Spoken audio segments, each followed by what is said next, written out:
Здравствуйте, Андрей Анатольевич. Спасибо, что согласились найти время и принять участие в нашем разговоре. Тему, которую мы обозначили как выгоды, вызовы и выводы из подписания газового контракта России и Китая.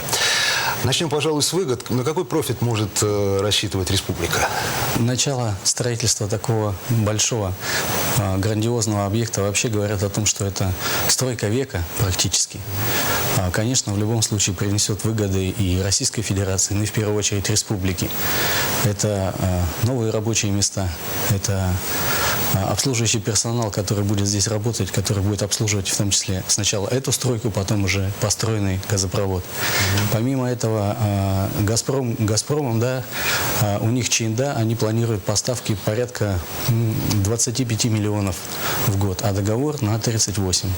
Соответственно, будут развиваться другие, более мелкие месторождения. Это вопрос о создании, ну, если мы, конечно, договоримся, да, со своей стороны, Республика Саха-Якутия лоббирует эти интересы. Ну, в первую очередь, конечно, Егор Афанасьевич лоббирует эти интересы, чтобы здесь у нас появился крупный потребитель в качестве, либо это будет какой-то нефтегазовый завод, либо просто газовый завод, да, нефтехимией заниматься, газонефтехимией, потому что помимо газа у нас еще есть в этих месторождениях конденсат. Помимо газа есть нефтяная оторочка, которая также будет добываться.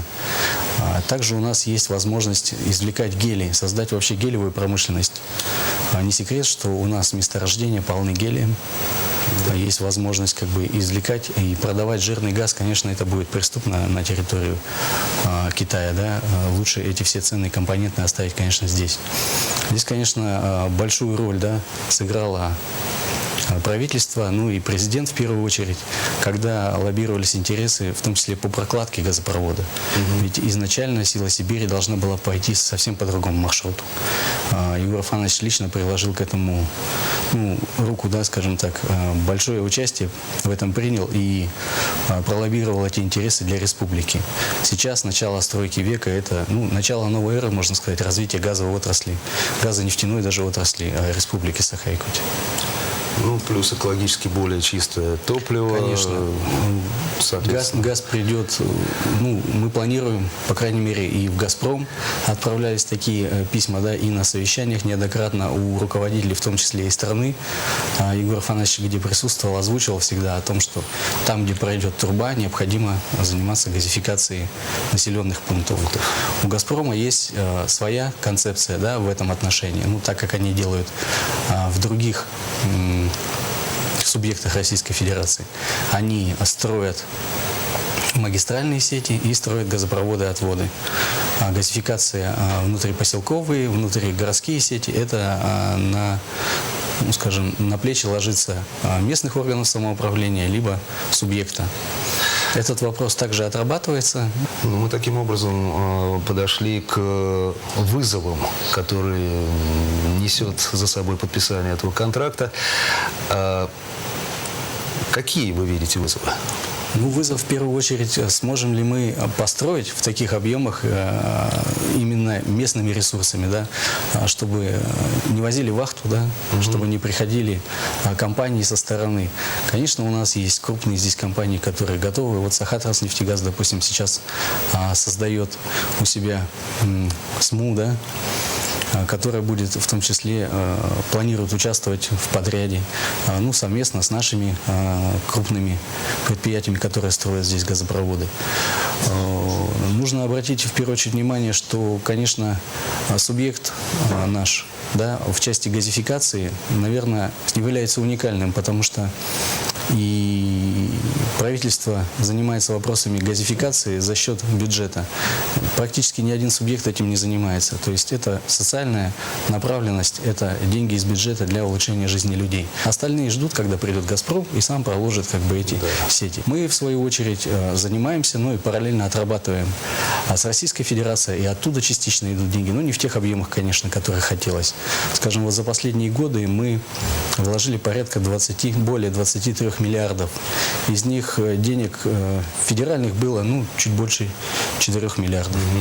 То есть остальные деньги – это республиканское. И, то есть это говорит о том, что мы уже готовы И у нас есть и ресурсы, и есть люди, которые умеют и знают, как это делать. И, конечно, мы хотим поучаствовать в этих подрядах. Ну, я имею в виду наши фирмы местные, которые будут строить этот газопровод. Конечно, это вызов, чтобы мы смогли это все построить в сроки и качественно. Выводы основные. Первый вывод, что мой, во всяком случае, что выгод больше, чем вызовов. А ваши выводы какие? Ну, строительство – это в любом случае большой плюс, как бы то ни было для республики. Либо мы держим месторождение. Вообще «Газпром» планировал вот Чаянду держать до 30-го года, и планы были после 30-го года отработки. Сейчас все это сдвинулось. Это уже хорошо, да? Мы начнем осваивать. Мало того, что мы будем осваивать вот это крупное месторождение, а как я уже сказал, да, мелкие недропользователи, ну, более-менее как бы мелкие, да, ну, по сравнению с «Газпромом», тоже позволят себе нарастить объемы. Это дополнительные объемы, это дополнительные средства в бюджет.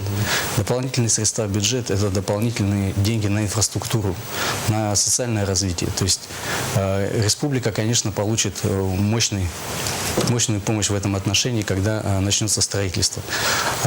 После завершения строительства эти все объекты надо будет обслуживать.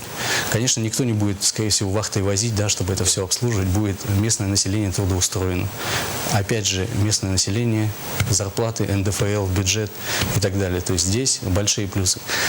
Поднимается отдельными аналитиками вопрос о том, что мы там разрешим, допустим, снизим НДПИ, да, уберем, там, снизим налог тот или этот. Как бы ни было, да, ну, лучше рубль, чем совсем ничего, чем лежащее до 30-го года месторождение, чем, значит, наши месторождения, которые не могут развиваться и ограничены только внутренним рынком. Это выход на внешние рынки.